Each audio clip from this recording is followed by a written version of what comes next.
아버지와 아들 신학, 조직적 성경 신학이라고 하는 아주 훌륭한 그리고 또 탁월한 책이 시중에 나왔습니다.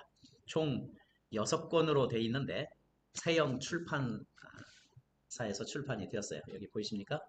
꼭 읽어봐야 할 이 시대의 책이다라고 생각이 듭니다. 개인이고 인류든 간에 혁명적인 큰 변화는 생각의 전환에서부터 비롯됩니다. 이 시대에 큰 변화를 일으킬 혁신적인 책이라고 생각이 들어요. 제1권은 이 책의 기초입니다. 우주론과 하나님의 본성을 다루고 있기 때문에 굉장히 중요합니다. 어떤 안경을 끼고 보느냐에 따라서 세상이 달리 보이듯이 어떤 인식의 틀로 보느냐가 굉장히 중요한 문제가 됩니다. 고대 철학자들의 우주론의 틀인가 아니면 성경적인 우주론인가 굉장히 중요해요. 저는 먼저 전체적인 큰 부분을 다루고 나중에 세세한 부분을 다루도록 하겠습니다. 강의할 때 이 책의 내용을 중심으로 다루겠지만 필요한 부분을 보충해서 말씀을 전해드릴 것입니다. 강의를 시작합니다. 제2강 고대 철학자들의 신은 성경의 하나님이 아니다. 다시요. 고대 철학자들의 신은 성경의 하나님이 아니다 라고 하는 주제로 말씀을 증거하겠습니다. 이 조직적 성경 신학을 쓴 분은 해럴드 에벌리 박사님이시고 저는 피터정입니다. 우리가 지난 시간에 고전적 우주론에 대해서 살펴봤습니다. 고전적 우주론과 성경적 우주론을 살펴봤는데 고전적 우주론에 두 가지의 핵심적인 추론이 있다고 그랬어요. 고전적 우주론의 그 특징 두 가지인데 자연계와 영계는 이분화되어 있다라고 하는 거고 자연적인 이런 세계는 시간적인 면인 반면에 영계는 무시간적일 것이다 라고 고대 철학자들이 추론을 했습니다. 그런데 아니다. 성경에 어디 그런 말이 있느냐. 그런 말이 있네. 성경에 어디 이렇게 자연적인 세계와 영계가 멀리 떨어져 무한히 멀리 떨어져 있는 곳에 있다고 생각을 하고 영계에 있던 어떤 존재는 무시간적일 것이라고 고대 철학자들은 추론을 했는데 성경에 그게 어디 있느냐. 그리고 고대 철학자들의 가정과 추론으로 성경적인 교리를 삼을 수 있느냐. 이게 문제라고 그랬죠. 사실 성경적인 우주론은 하나의 피조 세계 내에 자연적인 차원과 영적인 차원이 서로 겹쳐져 있고 맞물려 있다. 통합적인 세계다. 차원만 다를 뿐이다. 그리고 보이는 이런 그 자연적인 이런 차원은 자연적인 차원이 시간적일 뿐만 아니라 영적인 실체, 영적인 차원도 시간적이다라고 이야기를 하고 있어요. 완전 틀리죠. 관점이 다릅니다. 완전히 고대 철학자들의 우주론과 그리고 또 성경에서 나오는 우주론은 시작부터 출발부터 다르다라고 이야기를 하고 있어요. 이런 성경적인 우주론으로 이 주변을 보고 세계를 살펴보고 성경을 보십시오. 그러면 아빠 아버지의 숨결이 느껴지게 될 것이고 영적인 실체들이 함께 하고 있다고 하는 것들이 느껴지게 되어질 것입니다. 팁으로 하나님의 영원성, 무시간성이냐, 영속성이냐, 이렇게 그 신학자들이 디베이트를 하는데 고대 철학자들의 이런 생각은 뭐냐면 영계가 있다면 영계에 존재하는 피조 세계를 만든 어떤 그 영계의 존재는 무시간적일 것이다라고 추론을 합니다. 이것이 왜 중요합니까? 이것이 왜 중요하냐면 하나님의 본성과 직결되어 있기 때문에 그래요. 무시간적이라고 하게 되면 시간이 없다는 거죠. 피조 세계의 시간을 넓고 부패하고 그리고 또 시간을 굉장히 부정적으로 봤기 때문에 영계는 시간 밖에 시간이 없는 시간의 경과가 없는 곳일 것이다 라고 추론을 한 거잖아요. 그렇게 무시간이면 시간이 없으면 불변하는 것이고 불변하게 되게 되면 어떤 것에서도 영향을 받을 필요가 없어요. 예. 변화하게 되면 하나님은 아닐 것이다 라고 생각을 하게 되는 거예요. 그리고 그런 하나님은 영원할 뿐 아니라 완전하다. 이렇게 추론의 꼬리에 꼬리를 무는 추론으로 계속 발전시켜 나갈 수가 있다는 겁니다. 그래서 그 하나님의 영원성을 무시간성으로 바라보는 이러한 그 신학자들은 어거스틴부터 안셀무스, 토마스 대부분 고전 기독교 신학자들이 이러한 무시간적인 것을 주장을 합니다. 하나님의 존재가 시작이나 끝이 없다. 그리고 또 무시간적이다. 무시간적인 하나님에게 모든 시간은 하나의 영원한 현재로 존재한다라고 하는 거예요. 여기 이 교리는 무시간적인 교리는 플라톤의 철학에 기반을 두고 어거스틴의 신플라톤주의에 의해서 기독교로 들어오게 된 거예요. 유입되어 들어오게 된 겁니다. 그런데 중세부터 이러한 하나님이 무시간적인 하나님이시다라고 하는 것에 문제 제기를 계속 하는 이런 신학자들이 생기기 시작을 합니다. 중세부터 근대, 현대에 이르기까지요. 하나님의 존재가 시작과 끝이 없는 것은 맞다. 그렇지만 하나님을 전적으로 시간의 과정으로부터 분리하여서 생각하는 것은 잘못이다 라고 주장을 합니다. 시간은 하나님의 속성이다. 하나님의 속성 중에 하나가 시간성이다 라고, 시간은 항상 하나님과 함께 있다 라고 주장을 하는 거예요. 예. 그런데 문제는 하나님이 무시간성이냐 영속성이냐, 이렇게 주장하는데, 문제는 시간이 하나님의 속성이다라고 영속성을 주장하는 신학자들조차도 고대 철학자들의 이원적 우주론의 틀 가운데 있다는 거예요. 이게 바로 문제입니다. 그렇기 때문에 우리의 사고에서 플라톤의 이원적 우주론의 틀을 빨리 벗어버려야 되는 거예요. 이게 시작입니다. 이것이 시작이에요. 그래서 빨리 성경적인 우주론으로 틀을 바꿔야, 인식의 틀을 바꿔나가는 것이 굉장히 중요합니다. 이게 시작인 거예요. 하나님에 대한 히브리 성경적인 관점. 네. 오늘은 이제 하나님에 대한 신관에 대한 부분들을 간단히 이렇게 전체적인 부분을 살펴보고자 하는데, 성경은 하나님의 자신에 대한 기록입니다. 구약과 신약의 그 여러 족장들로부터 시작을 해서 그 여러 선지자들, 그리고 또 신약에서는 예수님을 통하여서 하나님이 어떤 분이신지를 계시해 주셨어요. 그래서 유대인들과의 상호작용을 통하여서 하나님이 어떤 분이신가, 하나님을 만남을 통하여서 하나님이 어떤 분이신가에 대한 계시로부터 출발한 것이 히브리 성경적인 관점이 나오게 되는 거예요. 이게 성경적 기독교입니다. 예. 그래서 성경적 기독교라고 하는 이것은 뭐냐면, 성경적 우주론을 기반으로 한 하나님의 계시, 성경에서부터 출발했다라고 이야기를 하는 거예요. 우리 히브리서 1장 1절 2절 한번 읽어볼까요? 옛적의 선지자들을 통하여 여러 부분과 여러 모양으로 우리 조상들에게 말씀하신 하나님이 이 모든 날 마지막에는 아들을 통하여 우리에게 말씀하셨으니 라고 그랬습니다. 아브라함, 이사, 야곱, 여러 족장들, 여러 왕들, 여러 사사들을 통하여서, 여러 선지자를 통해서 여러 부분과 여러 모양으로 하나님이 어떤 분이신지 계시해 주셨어요. 그리고 마지막 날에는 예수 그리스도 안에서 예수님을 통해서 계시해 주셨고, 예수 그리스도께서 죽으시고 부활하시고 승천하시고 난 그 이후에는 오순절 다락방 사건 그 이후부터는 뭐예요? 보혜사 성령님을 통하여서 나타내 주셨어요. 이렇게 하나님과의 그런 상호작용으로 만난 그 하나님, 성경에서부터 출발한다. 이것이 하나님에 대한 히브리 성경적인 관점이다 라고 이야기를 하고 있는 거예요. 고대 철학자들의 어떤 가정과 추론이 아니라 성경에서 출발한다. 이게 성경적 관점이다. 성경이야말로 하나님이 누구신지를 알 수 있는 정보의 보고이다 라고 이야기를 하고 있어요. 그렇죠? 반면에 하나님에 대한 고전적 관점의 기초를 한번 살펴보고, 어떻게 해서 이러한 하나님에 대한 고전적인 관점이 발달이 되었는지를 한번 오늘은 살펴보고자 합니다. 하나님에 대한 고전적인 이런 틀을 가진 기독교인들은 하나님에 대한 그들의 관점이 곧바로 성경에서 나왔다고 생각을 합니다. 아닙니다. 고전적 관점의 기초가 확립될 때까지는 성경과 무관했어요.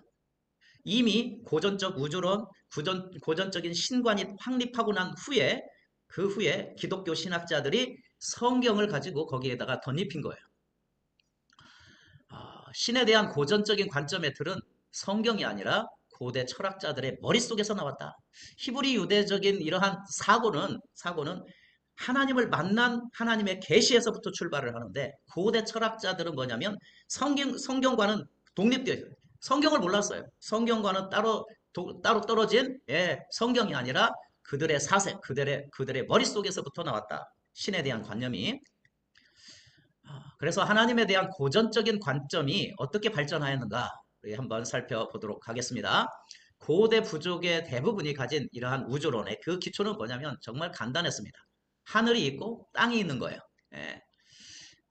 땅은 불완전하고 그리고 또 변하고 그리고 또 현실 세계가 녹록지 않은 세계였어요. 그러나 하늘을 보니까 일정한 체계가 있고 불변하고 완전하게 느껴졌어요.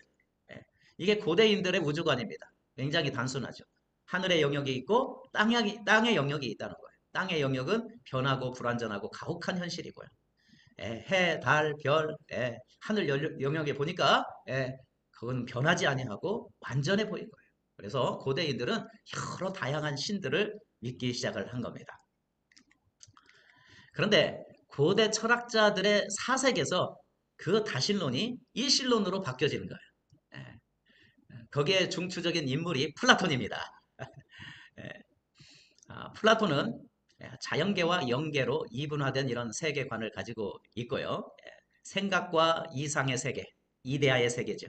예, 이 플라톤의 영계라고 이야기할 수 있어요. 그런데 이 피조 세계에서 어떻게 아, 이 영계에 도달할 수가 있느냐? 의식의 세계에 도달할 수가 이데아의 세계에 도달할 수 있느냐? 철학적인 생각을 통해서, 철학적인 사고를 통해서 접근할 수가 있다라고 하는 거예요. 우리 어, 자연계는 우리 사람은 이 피조 세계는 동굴과 같다라고 하는 거예요. 동굴과 같고 동굴의 비유죠. 동굴과 같고 우리는 허상을 보는 거다. 진짜 세계는 저 의식의 세계, 생각으로 가는 철학적인 사고로 가는 이러한 이데아의 세계가 진짜 세계다라고 이야기를 하고 있는 거예요. 플라톤은 이상적 형상의 세계, 이데아를 진짜 세계로 봤어요. 그리고 그 영계는 완전하고 영원하고 변하지 않는다는 겁니다. 반면에 자연계는 이데아의 그림자이고 불완전하고 시간적이고 중요하지 않다고 생각을 했습니다. 그래서 플라톤의 그 시는 인격적이지 않으면서 단순히 이데아였어요. 어떤 이상의 세계, 의식의 세계, 그런 세계, 진짜 세계, 진짜 모습의 세계를 꿈꾸는 거예요. 그래서 플라톤의 이러한 의식은 그 대중의 그 다신론들에 대해서는 그것들에 대해서는 받아들이지 않게 되고 이러한 의식의 세계 이데아를 받아들이게 되는 중추적인 역할을 하게 된 겁니다. 그 다음에 플라톤의 제자 아리스토텔레스가 있는데 아리스토텔레스는 피조 세계를 만든 어떤 원인이 있을 것이다. 그러니까 자기 스승인 그러한 그 이데아의 세계, 이데아의 세계에서 이 피조 세계를 추동하게 하는, 만들어내게 하는 어떤 원인이 있을 것인데 그 원인이 부동의 원동자라고 이름을 칭합니다. 그리고 그러한 세계는 무시간적일 것이다 라고 이야기를 하고 있는 거예요. 그래서 무시간적이라고 하는 이런 단어를 최초로 사용한 사람이 아리스토텔레스입니다. 영계가 시간의 한계에 갇혀서는 안 된다라고 생각을 하는 거예요. 고대 철학자들은 시간을 굉장히 부정적으로 봤습니다. 낡고 부패하고 그리고 또 고통스럽고 변하고 시간이 자연계를 가두는 덫이다라고 하는 올무다라고 당시 고대 철학자들은 생각을 했습니다. 그렇기 때문에 이 시간적인 감각적인 이런 자연세계, 시간적인 자연세계의 그 피조세계 밖에는 무시간적일 것이다라고 추론을 한 겁니다. 그 무시간적인 그 부동의 원동자는 변함이 없을 것이다. 무시간이기 때문에 변함이 없을 것이다고 추측을 하고 있는 거예요. 무시간의 연계는 자연계와는 근본적으로 다르다. 이렇게 이원적인 우주론을 플라톤의 사상을 그대로 받아들입니다. 자연계와 완전히 분리되어 있고 그래서 아리스토텔레스는 자연계가 존재하는 데는 어떤 것이나 누군가의 원인이 있을 것이라고 추론을 했고요. 이런 존재를 부동의 원동자라고 부르기 시작했습니다. 그래서 부동의 원동자는 피조세계를 존재하는데 필요한 추동을 제공했기 때문에 그의 본성은 생각이나 이성을 능가한다. 그래서 여기에서부터 다신론이 아니라 여기에서부터 어떤 피조세계를 만든 어떤 유일한 원인, 유일한 존재가 있을 것이다 라고 어렴풋이 이야기를 하고 있는 거예요. 그 다음에 고대 철학자의 사색에서 나온 일신론 중에서 신플라톤주의자 플로티누스에 의해서 이것들이 더욱더 계승되어 오는데 플로티누스는 신플라톤주의자입니다. 종교 철학의 창시자입니다. 철학을 종교화한 사람이에요. 예, 철학을 종교화한 이런 사람이에요. 그래서 플로티노스는 아리스토텔레스의 부동의 원동자를 일자라고 하는 신으로 봤습니다. The One, 일자. 유일신이죠, 유일신. 그 당시에 대중적인 이러한 그 사람들은 수많은 제우스 신부터 시작해서 뭐 그 포세이돈 신, 뭐 무슨 아폴론 신, 뭐 수많은 신들이 있었잖아요. 예.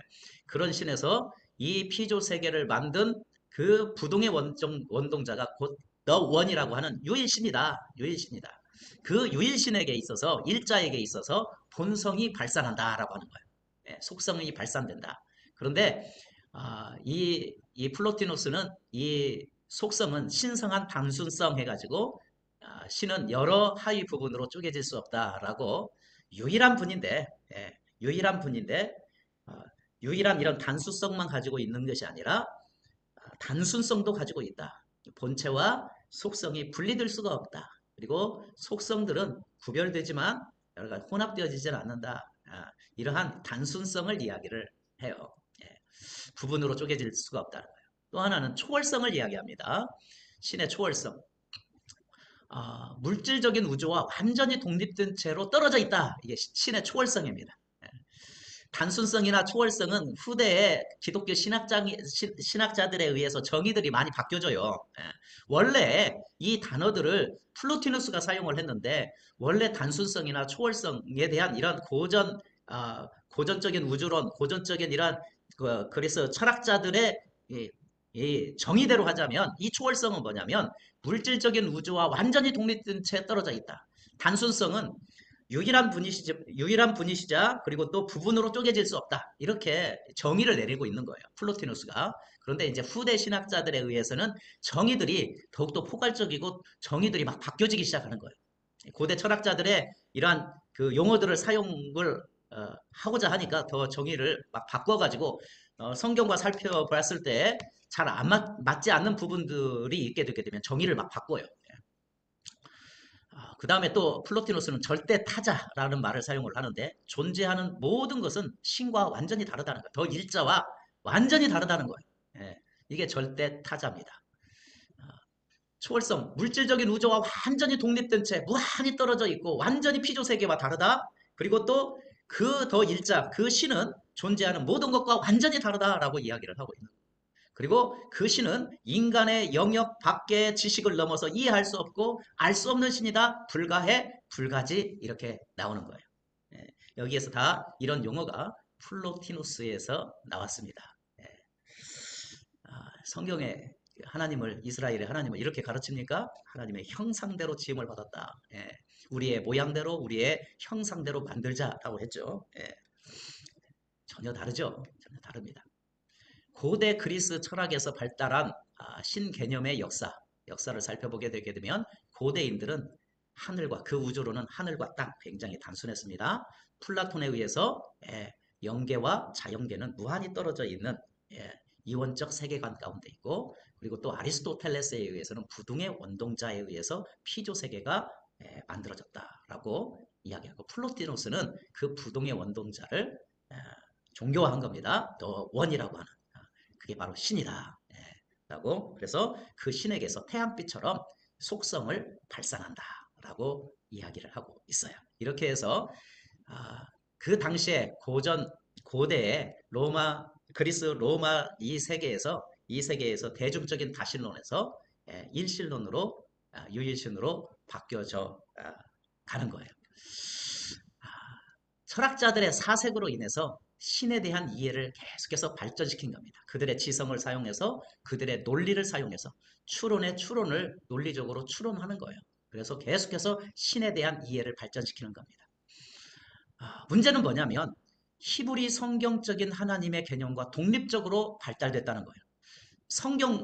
성경의 아브라함의 하나님, 이삭의 하나님, 야곱의 하나님과 철학자들이 사고를 통하여서 만들어낸 그 신과는 독립적으로 별개다라는 거예요. 별개다라는 겁니다. 그래서 철학자들의 아카데미를 통해서 학식 있는 엘리트들이 일반 대중의 다신론에서 일신론으로 받아들이기 시작하는 겁니다. 그래서 소크라테스의 제자 플라톤, 플라톤의 제자 아리스토텔레스, 신플라톤주의자들 플로티노스, 수많은 이러한 엘리트 출신들의 머리 좋은 이런 사람들, 예, 이런 사람들이 이런 철학자들의 철학을 받아들임을 통하여서 다신론에서 이러한 유일신으로 바뀌어지게 되었다. 고대 그리스 철학에서 발달한 하나님의 개념의 역사입니다. 신 개념의 역사예요. 고대 철학자들의 논리와 사색으로 발전된 신 개념. 자, 아리스토텔레스와 다른 철학자들이 부동의 원동자의 본성에 대해서 생각을 하기 시작을 했습니다. 만약 그 신이 무시간적이라고 하게 되면 불변하는 존재일 것이다 라고 하는 거예요. 절대로 변하지 않을 것이다. 만약 변한다면 하나님이 아닐 것이다. 이렇게 추측을 하는 거예요. 추론을 하는 겁니다. 또한 절대 변하지 않는다면 그 신은 무감정하다. 아무 것에도 그 어떤 피조세계, 어떤 사람이든 어떤 피조물에게도 영향을 받지 않는 존재일 것이다 라고 이야기하는 거예요. 마치 태양처럼요. 어, 지금 이 지구에서 어떤 난리가 일어나고 어떤 핵폭탄이 일어나고 전쟁이 일어난다 할지라도 태양은 뭐 여전히 태양이죠. 아무런 상관이 없잖아요. 영향을 받지 않잖아요. 그런 것처럼 어마어마하게 절대적으로 큰 그 하나님은 변하지 않을 것이고 아무 것에도 영향을 받지 않는 무감정할 것이다 라고 추론을 합니다. 또 고대 철학자들의 그 신은 완전하다. 부족함이 없거나 그 무엇도 필요하지 않는 상태라고 완전성을 주장을 합니다. 완전하기 때문에 완전하다고 하는 것은 어, 어떤 상태로 변한다고 하게 되면 좋게 변하든 나쁘게 변하든 간에 플러스든 마이너스든 간에 그 완전한 상태에서 플러스 되거나 마이너스 된다고 하게 된다면 더 이상 완전하지 않을 것이다 하는 거예요. 완전하신 하나님이시니 변화가 필요 없다라고 추론을 하게 되는 겁니다. 예. 그래서 이런 신의 완전성 개념은 무소불능, 무소부지, 무소부재, 자족성 이런 것들이 나옵니다. 어디에서 많이 들어봤죠? 예. 많은 이런 장로님들의 기도 속에 무소불위하시고 무소부재하시고 이런 것들이 어디에서 나왔느냐? 다 고대 철학자들의 이런 신의 개념에서 나왔다는 거예요. 그리고 플로티노스의 신의 속성으로서 단순성, 그 더 일자, 유일한 그분은 부분적으로 쪼개질 수 없다. 단순성을 이야기를 하고 있는 거예요. 그 이후에 많은 이러한 신학자들이 이런 단순성도 자꾸 이렇게 폭을 넓혀서 성경에 맞게 혼합을 해 나갑니다. 초월적이다. 아까도 이야기했지만 신은 물질적인 우주와 완전히 독립되어 있다. 절대 타자, 신은 존재하는 그 어떤 것과 전혀 다르다. 불가해 신이 인간의 지식의 이해의 범위를 완전히 벗어난다. 그래서 이해할 수 없다. 불가지 신은 인간과 너무나 달라서 인간이 도저히 알 수 없다. 불가지 그런 신입니다. 하나님에 대한 고대 그리스 철학자들의 이런 관점, 이 박스 안에 무시간적이다, 불변하다, 무감정하다, 무소불능, 무소부재, 자족한다, 단순하다, 초월적이다, 절대 타자이다, 불가해하고 불가지하다. 이것이 다 고대 철학자들의 추론에서 나온 가정에서 나온 겁니다.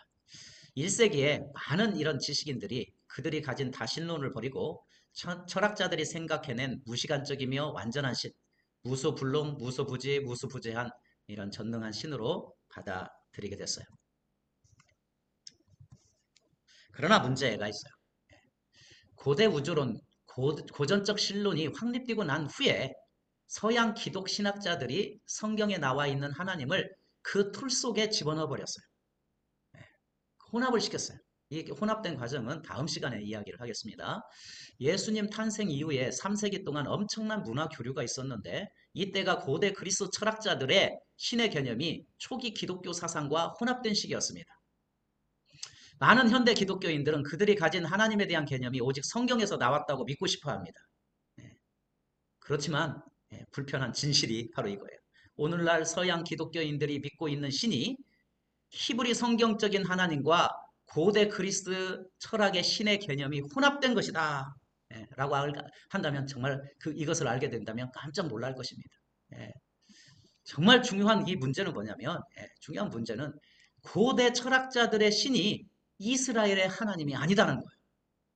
고대 철학자들은 생각으로, 가정으로, 추측으로, 논리에 의해서 만들어낸 거예요. 예, 추론에 의해서 하나씩 하나씩 신 개념을 만들었어요. 하나님에 대한 신의 개념을 만들었는데 성경에 하나님께서 유대인들과 상호작용을 통하여서 계시해 놓은 그 이스라엘의 하나님이 아니다는 거예요. 이게 정말 심각한 겁니다. 사도 바울은 철학과 헛된 속임수로 너희를 노략할까 주의하라 라고 여러 번 이야기를 합니다. 사도 요한도 그 당시에 팽배했던 영지주의, 플라톤 사상의 영향을 받은 이 극단적인 그 이원론 주의자들, 영지주의에 대해서 경계를 했어요. 미혹하는 자가 세상에 많이 나왔나니 이는 예수 그리스도께서 육체로 오심을 부인하는 자라. 이런 자는 미혹하는 자요 적 그리스도라 스스로 삼가라 라고 여러 번 주의를 했습니다. 당시 영지주의는 그리스 헬라 철학을 가지고 기독교를 재정립하려고 한 거예요. 예. 서양 기독교 신학자들은 헬라 철학을 가지고 기독교를 재정립하려고 했어요. 참 이걸 생각을 하게 되게 되면 굉장히 심각한 문제입니다. 심각한 문제예요. 자, 그래서 히브리 유대인들 그리고 또 그리스 철학자들 우리가 지금까지 이제 말씀 마칩니다. 말씀 마칩니다. 자, 두 세계관의 기초, 위에 있는 그 성경적 기독교, 아래 있는 고전 서양 기독교, 이렇게 신의 개념이 발달이 돼 있어요. 고대 철학자에 의해서 발전된 신의 개념. 그리고 위에 있는 것은 그 서로 하나님을 만남을 통하여서 서로 작용함을 통하여서 계시에 의해서 발전되어 있는 점진적으로 발전되어 있는 하나님의 개념.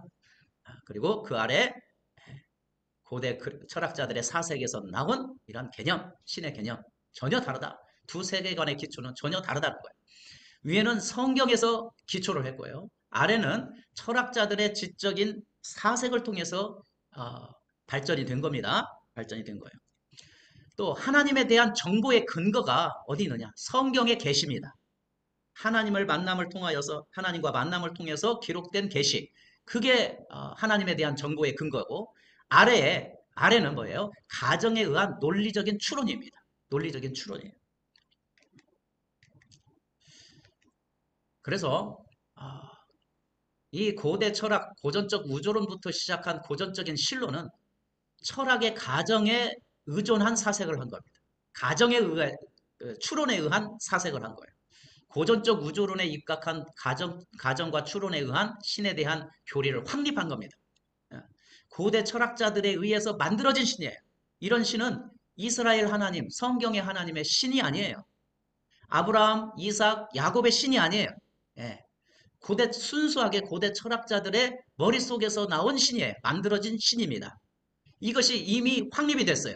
우주론도 확립이 되어 있고 신에 대한 개념이 확립되어 있는 가운데에 기독교 신학자들이 이 진리의 성경을 보고 혼합을 시킨 겁니다. 그 혼합을 시킨 그 결과가 어떻게 되냐면 하나님에 대한 고전적인 관점이 나오게 된 거고 그것이 바로 고전신학이고 우리가 서양 기독교의 그 영향을 받게 된 것입니다. 그래서 출발부터 다르기 때문에 이러한 것들은 빨리 가정과 추론에 의한 신의 개념을 빨리 집어 벗어버려야 된다라고 주장하는 바예요. 또한 이런 그 성경적인 우주론에 입각한 성경에 계시된 하나님에 대한 그 근본적인 이런 진리, 하나님과의 만남을 통해서 알게 된 이런 계시가 계속해서 발전된 계시 의존의 사색을 하는 거기에서 거기에서 진리의 성경과 맞닥뜨리게 되게 되면 무엇이 생기느냐? 하나님에 대한 히브리적, 유대적, 성경적인 관점이 생기게 되고 이게 바로 성경적 기독교고 FST 아버지와 아들 신학이다 라고 하는 겁니다. 그래서 오늘은 지난 시간에는 고전적 우주론과 그리고 또 성경적 우주론의 큰 틀을 받고 오늘은 어떻게 해서 고전적 우주론을 기반으로 해서 가정과 추론에 의해서 머릿속에서 신의 개념들이 발전되어 있는지 그래서 고전 신학이 나오고 서양 기독교가 나왔는지 큰 틀을 살펴봤고, 그리고 또 우리는 계시 의존 사색을 해야 된다. 성경에 계시된 하나님에 대한 근본적인 진리를 계속해서 발전시키는 히브리 유대적 성경적인 관점을 갖고 살아야 된다라고 하는 것이 이번 시간의 골자였습니다. 다음 시간에는 어떻게 기독교 신학자들이 이런 하나님에 대한 고전적인 관점, 그리고 또 고전적 우주론, 이것을 혼합했는지, 성경과 혼합했는지, 혼합된 역사에 대해서 살펴보도록 하겠습니다.